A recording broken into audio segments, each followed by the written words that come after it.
ৰাইজক তেখেতে আগবাঢ়ি দিছিল কাজিয়া কৰাৰ কাৰণে। বেদখল কৰাৰ কাৰণে যি ষড়যন্ত্ৰ অৰূপ কুমাৰ দেৰ নেতৃত্বত আৰম্ভ কৰিছিল, যদি এই অঞ্চলত তথা কোকৰাঝাৰ জিলাখনত যদি এজন বাংলাদেশী দেখাই দিব পাৰে, তেনেহ'লে অৰূপ কুমাৰ দে দেখাই দিয়ক, আমি ABMCয়ে লগতে প্ৰশাসনক লগত লৈ আমি ধৰি দিবলৈ বাধ্য হ'ম। অৰূপ কুমাৰ ডাঙৰীয়াক স্পষ্টভাৱে কৈছোঁ, আপুনি ৰাইজৰ প্ৰতিনিধি, আপুনি ৰাইজৰ হৈ কাম কৰক, আপুনি সমষ্টিৰ ৰাইজৰ কাম কৰক। ইয়াতে যোৱা 7 তাৰিখৰ যিটো ঘটনা, অৰূপ কুমাৰ দে ডাঙৰীয়া যেনেকৈ তাতে যায় মানে মানুহবিলাকক উচতনিক দি মানে যেনেকৈ মানে সংঘৰ্ষ এটা লগোৱাৰ মানে পৰিকল্পনা কৰিছিল, তেখেতৰ দায়িত্ব আছিল, তেখেতে এই BDC অঞ্চলৰ তেখেতে ফকীৰগাঁও সমষ্টিৰ এটা জনপ্ৰতিনিধি, তেখেতৰ দায়িত্ব আছিল তেখেতে এই অঞ্চলৰ কোন মানে গাঁওবুঢ়াৰ লগত বা এই অঞ্চলৰ কোন VDP ছেক্ৰেটাৰীৰ লগত বা এই অঞ্চলৰ কোন মুৰব্বী মানুহৰ লগত আলোচনা কৰিছিল, তেখেতে দেখাই দিব পাৰিব নেকি? মাটি বাৰী সমস্যা আছিল, এই গাঁৱৰ দুটা পক্ষৰ গাঁওবুঢ়াৰ লগত আলোচনা কৰিব লাগিছিল, দুটা VDP ছেক্ৰেটাৰীৰ লগত আলোচনা কৰিব লাগিছিল, ওচৰত আউটপোষ্ট আছে, থানা আছে, তেখেতে এইবিলাক গোটেইখিনি পাহৰি যায়, তেখেতে নিজেই মানে গোটেই দায়িত্ব লৈ এনেকৈ এটা পৰিকল্পনা আৰম্ভ কৰিছে BDC অঞ্চলত, বিভিন্ন জাতি জনগোষ্ঠীৰ মাজত ভেদাভেদ আনাৰ কাৰণে যি পৰিকল্পনা আৰম্ভ কৰিছে, এই পৰিকল্পনাত আমি সদৌ BDC সংখ্যালঘু ছাত্ৰ সন্থাই মানে গৰিহণা দিছোঁ।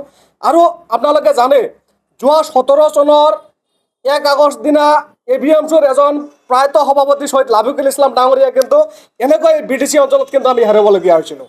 আৰু এইবাৰ অৰূপ কুমাৰ দেৰ যিখিনি মন্তব্য যোৱাকালি, এই মন্তব্যৰ পৰা আমি এটা অনুমান কৰিছোঁ, এইবাৰ নেক্সট টাৰ্গেট লাবিকুলৰ পিছতে নেক্সট টাইচন হুছেইনক কৰি লোৱা হৈছে নেকি? ইয়াৰ কাৰণে আপোনালোকৰ জৰিয়তে আহ্বান জনাইছোঁ, যদি টাইচন হুছেইনে কোনোবা ঠাইত কোনোবাই আক্ৰমণ হয়, তেনেহ'লে ইয়াৰ কাৰণে গোটেইখিনি দায়িত্ব অৰূপ কুমাৰ দেৰ ওপৰত থাকিব।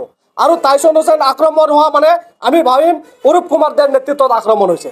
এই কাৰণে আপোনালোকৰ জৰিয়তে আহ্বান জনাইছোঁ, অৰূপ কুমাৰ দে যাতে অনাগত দিনত ইয়াৰ এনেকুৱা মন্তব্য দিয়াৰ পৰা বিৰত থাকে। ইয়াতে আমাৰ মাজত উপস্থিত আছে ABMCৰ কেন্দ্ৰীয় সমিতিৰ শ্ৰদ্ধাৰ উপসভাপতি মাইনুদ্দিন ডাঙৰীয়া, কোকৰাঝাৰ জিলা ABMCৰ সভাপতি নজৰুল ইছলাম ডাঙৰীয়া আৰু জিলা ABMCৰ উপসভাপতি লগতে AGS আৰু বিভিন্ন কৰ্মকৰ্তাসকল ইয়াতে উপস্থিত আছে।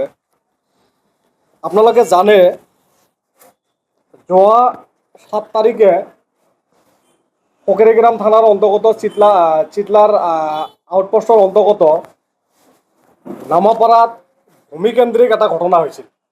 আৰু এই ভূমিকেন্দ্ৰিক যিটো ঘটনা হৈছিল, এইটো টোটালি এটা মানে ব্যক্তিগত এটা ঘটনা আছিল দুটা পৰিয়ালৰ মাজত। আৰু আমি যিখিনি মানে ইয়াতে যাই তদন্ত কৰি যিখিনি গম পাইছোঁ, ইয়াতে কোনোবা এজনে মানুহে মাটি বিক্ৰী কৰিছিল আৰু কোনোবা এজনে মাটি কিনিছিল।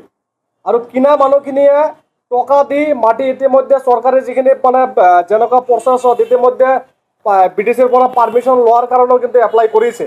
আৰু এইখিনি তথ্য আমাৰ হাতত আছে।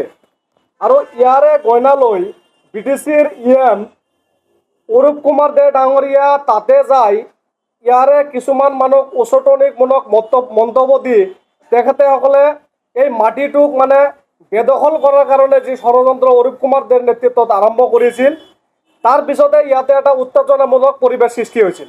আৰু সৃষ্টি হোৱাৰ পিছতে পিছদিনা অৰূপ কুমাৰ দেৰ মানে যিখিনি মানে ইয়াতে তেখেতে যে উচতনিমূলক মানে ষড়যন্ত্ৰ কৰি এই ঘটনাটো সংঘটিত কৰিছিল, এইটো দোষ ঢাকাৰ কাৰণে অসমৰ মাননীয় মন্ত্ৰী এজনক তেখেতে মিছগাইড কৰি গুৱাহাটীৰ পৰা ইয়াতে আনি তেখেতে ইয়াতে যাই এই মানুহখিনিক, এই অঞ্চলৰ ধৰ্মীয় সংখ্যালঘু মানুহখিনিক লৈ যেনেকৈ তুচ্ছ তাচ্ছিল্য মন্তব্য আগবঢ়ালে। আৰু বাংলাদেশী বুলি এই মানুহখিনিক যেনেকৈ মানে অপমানস্বৰূপ মানে যেনেকৈ এটা মন্তব্য আগবঢ়ালে, ইয়াতে আমি ABMC হিচাপে গৰিহণা দিছোঁ। আৰু ইয়াৰ প্ৰতিক্ৰিয়া হিচাপে বিভিন্ন সংগঠনে বিভিন্ন ৰাইজৰ মাজত এটা প্ৰতিক্ৰিয়া সৃষ্টি হৈছিল যে এই অঞ্চলৰ মানুহখিনি সঁচাই বাংলাদেশী নেকি। আজি আপোনালোকৰ জৰিয়তে BTRৰ EM তথা অসমৰ মাননীয় মন্ত্ৰীক আমি ABMC প্ৰত্যাহ্বান জনাইছোঁ, যদি এই অঞ্চলত তথা কোকৰাঝাৰ জিলাখনত যদি এজন বাংলাদেশী দেখাই দিব পাৰে, তেনেহ'লে অৰূপ কুমাৰ দে দেখাই দিয়ক, আমি ABMCয়ে লগতে প্ৰশাসনক লগত লৈ আমি ধৰি দিবলৈ বাধ্য হ'ম। আৰু যদি দেখাই দিব নোৱাৰে, তেনেহ'লে এনেকুৱা মন্তব্যৰ পৰা অনাগত দিনত বিৰত থকাৰ কাৰণে আমি অৰূপ কুমাৰ দেৰ লগতে অসমৰ মন্ত্ৰীক আমি সকীয়াই দিছোঁ। আৰু এটা কথা আপোনালোকে জানে, ইয়াৰ প্ৰতিক্ৰিয়া হিচাপে আমাৰ ABMCৰ সভাপতি টাইচন হুছেইন ডাঙৰীয়া, অৰূপ কুমাৰ দে আৰু অসমৰ যিটো মন্ত্ৰীক অৰূপ কুমাৰ ডাঙৰীয়া যেনেকৈ মানে মিছগাইড কৰি ইয়াতে আনি আমাৰ মানুহখিনিক মানে তুচ্ছ তাচ্ছিল্য মন্তব্য কৰি বাংলাদেশী যেনেকৈ সজালে, ইয়াৰ মানে প্ৰতিক্ৰিয়া হিচাপে আমাৰ এভিএমচুৰ সভাপতি টাইছন হুছেইন ডাঙৰীয়া এটা প্ৰতিক্ৰিয়া প্ৰকাশ কৰিছিল। আৰু তাৰ পিছতে যোৱাকালি আমি অৰূপ কুমাৰ দে ডাঙৰীয়াৰ মানে যিটো মন্তব্য দেখিবলৈ পালোঁ, তেখেতে মানে এনেকৈ এটা হৈ গ'ল, মানে তেখেতে যেনিবা আমাৰ BTC বা তথা কোকৰাঝাৰত তেখেতে ৰজাৰ নিচিনা মানে মন্তব্য দিয়া আৰম্ভ কৰিল। আৰু তেখেতে এভিএমচুৰ সভাপতিক ভাবুকি দিব মানে আৰম্ভ কৰিল। আজি আপোনালোকৰ জৰিয়তে অৰূপ কুমাৰ দে ডাঙৰীয়াক মানে আপোনালোকৰ জৰিয়তে সকীয়াই দিছোঁ, এভিএমচুক লৈ আৰু এভিএমচুৰ সভাপতিক লৈ অনাগত দিনত এনেকুৱা ভাবুকি দিয়া মন্তব্য আপুনি বিৰাট থাকক। কাৰণ এভিএমচিয়ে যোৱা দিনতো যেতিয়াৰ পৰা জন্মগ্ৰহণ কৰিছে এনেকুৱা অৰূপ কুমাৰ দেৰ নিচিনা বহুতেই BTC অঞ্চলত আহিছে গৈছে, আৰু আপোনাৰ ক্ষমতা আজি আছে কালি নাই। কিন্তু আপুনি এভিএমচুক লৈ ভৱিষ্যতে যাতে এনেকুৱা মন্তব্যৰ পৰা বিৰত থাকে আৰু এভিএমচুৰ সভাপতিক এনেকুৱা ভাবুকি মন্তব্য দিয়াৰ পৰা যাতে আপুনি বিৰত থাকে। কাৰণ আপুনি BTCৰ আৰু ৰাইজৰ প্ৰতিনিধিৰ পৰা মুখৰ পৰা এনেকুৱা অভদ্ৰ আচৰণ, এনেকুৱা অভদ্ৰ কথা আমি কেতিয়াও বিচৰা নাই। আৰু অৰূপ কুমাৰ দেক আমি যোৱা মানে কালি আপোনালোকৰ সংবাদ মাধ্যমৰ জৰিয়তে আমি পাইছোঁ, অৰূপ কুমাৰ দে বোলে ফকিৰিগ্ৰাম সমষ্টিৰ মাইনৰিটিৰ মানুহ কাৰণে বোলে বহুতখিনি কৰিছে।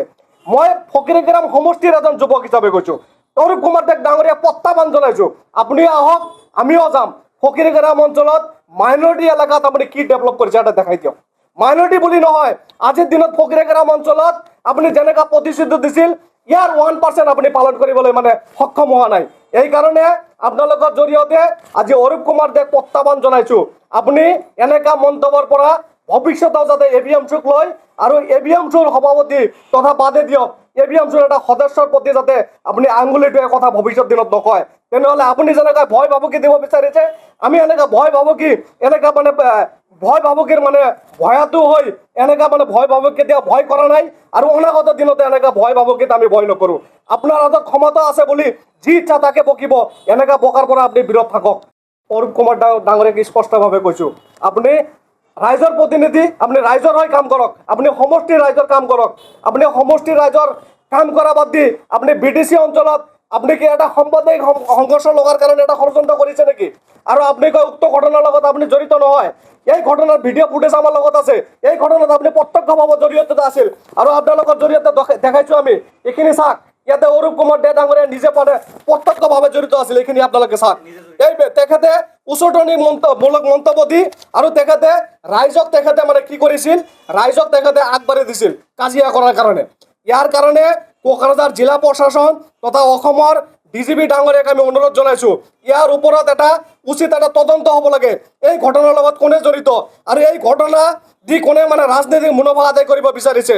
আৰু সকলো পক্ষকে মই আহ্বান জনাইছোঁ, এনেকুৱা ৰাজনীতিৰ মানে যিখিনি নেতা আছে, যিসকলে হিন্দু মুছলিম বা বিভিন্ন জাতি জনগোষ্ঠীৰ মাজত যিটো ভাতৃত্ববোধ, এই ভাতৃত্ববোধ নষ্ট কৰাৰ কাৰণে যি ষড়যন্ত্ৰ সময়ে সময়ে ৰচি থাকে, এনেকুৱা নেতাৰ পৰা আপোনালোকে বিৰত থাকক। কাৰণ এই BTC অঞ্চলত আমি সকলো জাতি জনগোষ্ঠী শান্তিপূৰ্ণভাৱে বসবাস কৰি আছোঁ, আৰু এনেকুৱা ৰাজনীতিৰ লিডাৰ আমাৰ মাজত আহিব গুচি যাব, কিন্তু আমি সকলো জাতি জনগোষ্ঠী এই অঞ্চলত আমি ভাতৃত্ববোধভাৱে আমি বসবাস কৰি থাকিব লাগিব।